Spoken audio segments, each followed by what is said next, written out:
नमस्कार, राज की बात में आपका स्वागत है। एक तरफ विपक्ष संसद भवन के अंदर राज्यसभा में, लोकसभा में हंगामा किए जा रहा है। ऐसा लगता है कि वो कोई भी बिल पास कराने के पक्ष में नहीं है, बल्कि ये कोशिश कर रहा है कि जो सरकार बिल लाए उसे हंगामे से रोक दिया जाए, बहुमत से नहीं। क्योंकि न तो राज्यसभा में न ही लोकसभा में कहीं भी विपक्षी पार्टियों के पास इतने सांसद नहीं है कि वो किसी बिल को रोक सके, न कि दिल्ली सर्विसेज बिल हो या फिर डाटा प्रोटेक्शन बिल हो। और एक और बिल ऐसा आया है जिसके लिए ये लोग 2014 के बाद से परेशान थे कि आखिरकार चुनाव आयोग पर एक के बाद एक आरोप कैसे लगाया जाए, मुख्य निर्वाचन आयुक्त को कैसे बदनाम किया जाए कि ये सरकार के इशारे पर काम कर रहे हैं। और निर्वाचन आयुक्त जब भी नियुक्त किए जाएं, यानी इलेक्शन कमिश्नर की नियुक्ति हो, तो कहीं ना कहीं से सुप्रीम कोर्ट के माध्यम से, हाई कोर्ट के माध्यम से उसकी नियुक्ति को कैंसिल करवाया जाए। यानी कि जनमत तो इनके पास है नहीं, लोगों का विश्वास है नहीं, तो ऐसे में एक ही जगह बचता है, वो है कोर्ट। सुप्रीम कोर्ट हो या हाई कोर्ट हो, वहां पर जनमत की आवाज नहीं सुनी जाती है। वहां पर ये वकील जो हैं वो अपना लीगल आर्गुमेंट देते हैं और संविधान के व्यवस्थाओं का, नियम कानूनों का तोड़ मरोड़ कर इस्तेमाल करते हैं। इसलिए 2014 के बाद से जो निर्वाचन आयुक्त और मुख्य निर्वाचन आयुक्त की नियुक्तियों को लेकर जो सस्पेंशन चल रहा था, जो सुप्रीम कोर्ट में मामले चल रहे थे और जिस पर सुप्रीम कोर्ट ने फैसला भी सुनाया था, उसे अब खत्म करने का समय आ गया है। मोदी सरकार ने एक बिल लाया है और उस बिल में निर्वाचन आयुक्त और मुख्य निर्वाचन आयुक्त, यानी कि जो निर्वाचन आयोग में 3 नियुक्तियां होगी, उन सब की नियुक्ति के लिए व्यवस्था की गई है। और अब सुप्रीम कोर्ट ने जो पिछले मार्च में एक फैसला सुनाया था, उसे पलट दिया गया है। भले ही सुप्रीम कोर्ट ने उस समय कहा था कि निर्वाचन आयोग में जो नियुक्तियां होगी, मुख्य निर्वाचन आयुक्त की और निर्वाचन आयुक्त की, इलेक्शन कमिश्नर और चीफ इलेक्शन कमिश्नर की, ये नियुक्तियों में 3 लोग शामिल होंगे। ये हाई पावर्ड कमिटी होगी जो ये नियुक्तियां करेगी। और उसमें होंगे कौन कौन? एक होंगे प्रधानमंत्री, दूसरे होंगे लीडर ऑफ अपोजिशन, और तीसरे जो होंगे वो सुप्रीम कोर्ट के चीफ जस्टिस होंगे या सुप्रीम कोर्ट के चीफ जस्टिस के नियुक्त किए गए कोई दूसरे जज होंगे। यानी कि जुडिशियरी का इंटरफेरेंस कर दिया गया था चुनाव आयुक्तों की नियुक्ति में। निर्वाचन आयोग में भी अब सुप्रीम कोर्ट के जज ये तय करेंगे कि किस तरीके से वहां पर इलेक्शन कमिश्नर नियुक्त हो और चीफ इलेक्शन कमिश्नर नियुक्त हो। क्योंकि सुप्रीम कोर्ट में जो मामला चल रहा था वो 1-2 साल पुराना नहीं था, बल्कि 7 साल पुराना था। उतने समय पहले से सुप्रीम कोर्ट में एक याचिका दायर की गई थी और कहा गया था कि निर्वाचन आयुक्त और मुख्य निर्वाचन आयुक्त की जो नियुक्ति होती है, वो नियुक्ति सही तरीके से नहीं होती है।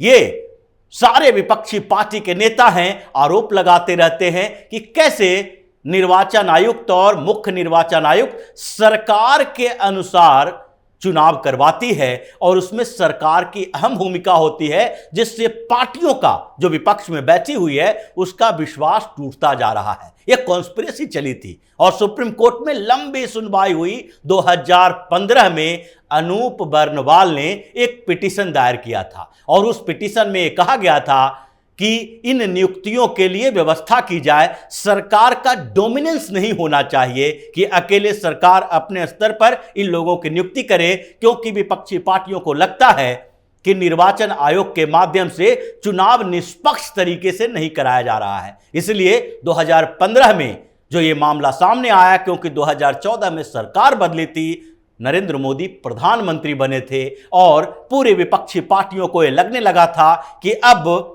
हमें जनमत तो नहीं मिलने वाला है, लेकिन निर्वाचन आयोग के ऊपर एक ठप्पा लगा दें कि ये सरकार के साथ मिलकर काम करती है। इसीलिए एक पीआईएल दायर करवाना जरूरी है और उसी कॉन्स्पिरेसी के तहत एक पीआईएल सुप्रीम कोर्ट में दायर किया गया। 2015 में 2 जजों की बेंच में इसकी सुनवाई चलती रही। 2018 तक यह सुनवाई चलती रही और 2 जजों की बेंच से यह फैसला नहीं हो पाया, इसलिए इसे बड़े बेंच में भेजे जाने का रिकमेंडेशन किया गया। 2018 के बाद ये 5 जजों की बेंच बैठी, जिसमें जस्टिस के.एम. जोसेफ इसका नेतृत्व कर रहे थे और 5 जजों के जो बेंच बैठी उसमें लंबे समय तक सुनवाई चलती रही। सितंबर 2022 में इस पर फैसला आना था, लेकिन जब सुनवाई हुई उसके बाद यह फैसला सुरक्षित रख दिया गया और मार्च 2023 में इसके ऊपर फैसला आया। फैसले में कहा गया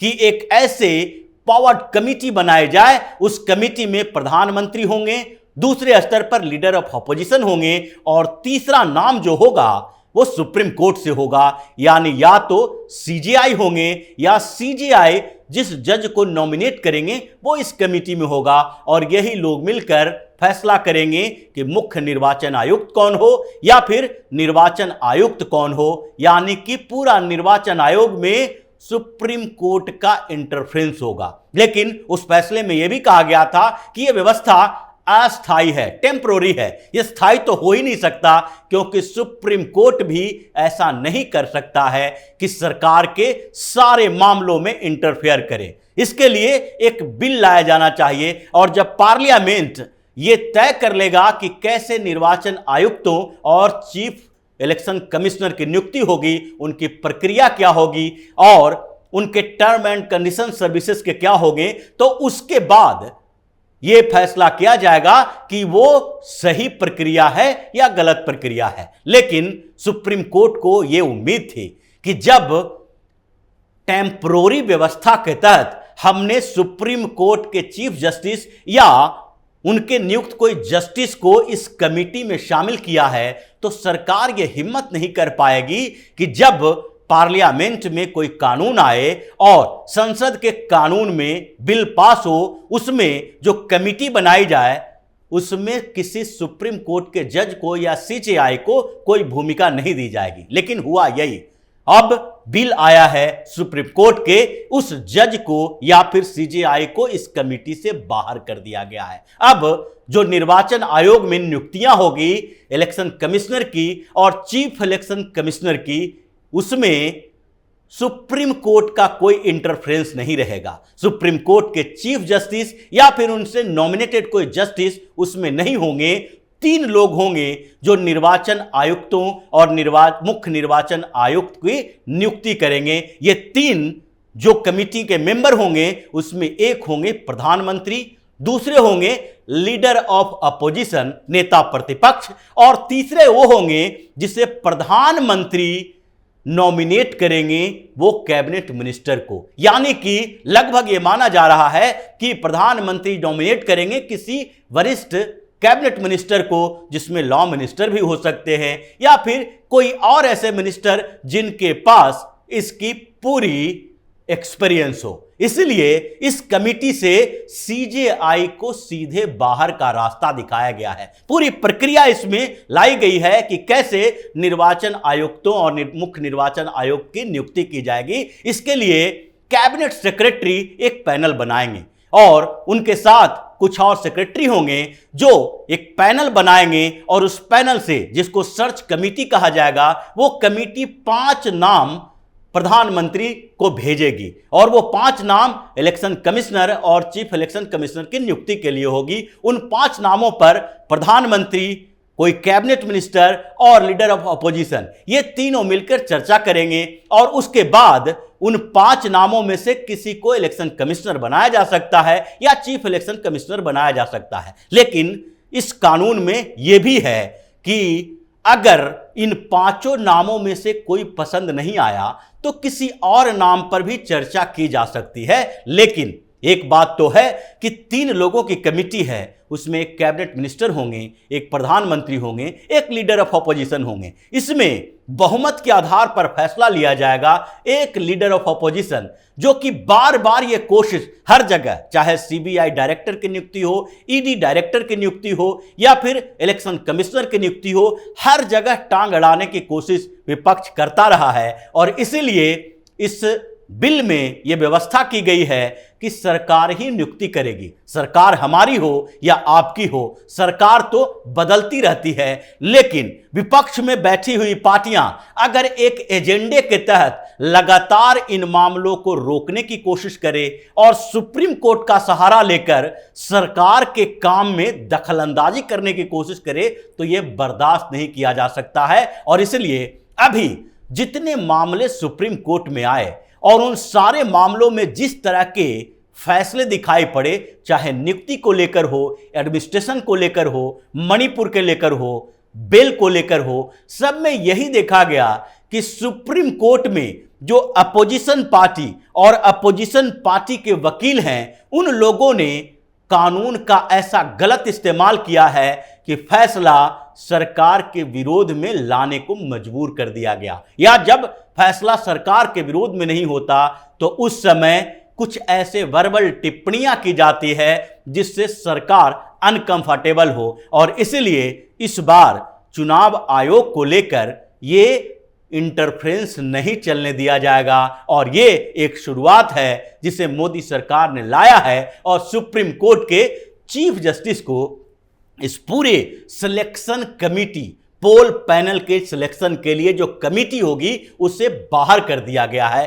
अब धीरे धीरे एक के बाद एक ऐसे कई और मामले आने वाले हैं, कुछ और बिल आने वाले हैं जिसमें सुप्रीम कोर्ट और हाई कोर्ट में सुधार की प्रक्रिया होगी। क्योंकि लॉ कमीशन की रिपोर्ट और जो एक पैनल लॉ के ऊपर कानून व्यवस्था को मेंटेन करने के ऊपर पार्लियामेंट की थी, जिसके कमेटी के चीफ, उस पैनल के प्रमुख बनाया गया था सुशील कुमार मोदी को। इन्होंने भी एक रिकमेंडेशन दिया है जिसमें जजों की छुट्टियों को पर कैंची चलाने की बात कही गई है कि जो हायर जुडिशियरी में, हाई कोर्ट में और सुप्रीम कोर्ट में इतने केसेस पेंडिंग पड़े हैं, 5 लाख के करीब केसेस जो हैं वो हाई कोर्ट में पेंडिंग पड़े हैं और 79,000, लगभग 79,000 केसेस पेंडिंग पड़े हैं सुप्रीम कोर्ट के अंदर। लेकिन जो छुट्टियों की व्यवस्था है वो सही नहीं है। गर्मी की छुट्टी के लिए 7 सप्ताह का समय दिया गया है,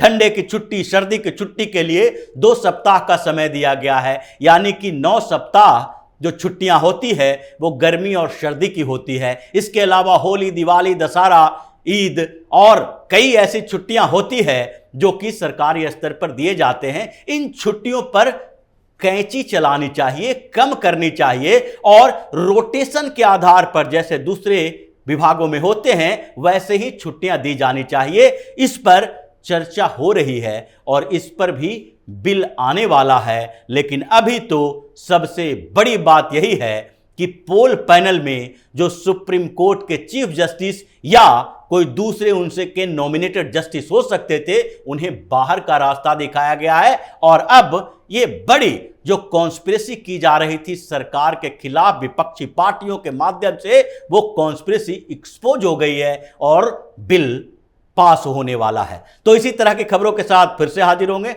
तब तक के लिए बने रहिए हमारे साथ और देते रहिए हमें सहयोग, ताकि इसी तरह की खबर हम आपके लाते रहें। धन्यवाद।